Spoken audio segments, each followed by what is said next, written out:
Една градинка во Скопје не прима слепо дете. Родителот ќе напушти работа за да си го чува детето. Гледаме, еве и во другата програма, има деме градинка ќе правиме колете. Океј. Во ниједен пензионерски дом во Скопје не ви примаат слеп човек. Значи, институционално решение треба се бара. Значи, нас ни е потребна мерка со која што тие луѓе ќе може да бидат вклучени сами да си го заработуваат лебот и сами да допринесуваат за сопствениот квалитет на живот. Затоа, една од клучните мерки која што е предвидена во нашата програма е воведување на задолжителна квота за вработување на лица со инвалидитет во државната и јавната администрација.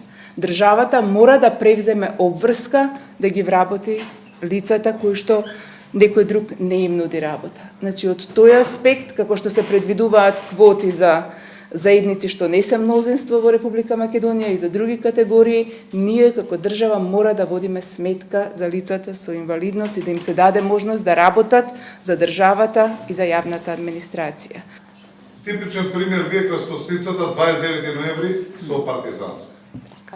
Од 80 година ја лично се борам за семафор, за да пред 2 години го става и го ставя на најфреквентната раскрсница за слепи, ама не озвучен.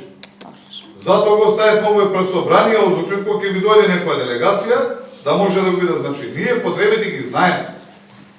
Решението го имаме, меѓутоа, тоа решение бара и пари и некои други ресурси. На сите ни е јасно дека држава која што не се грижи за лица со инвалидност не е ниту хумана, ниту социјална држава.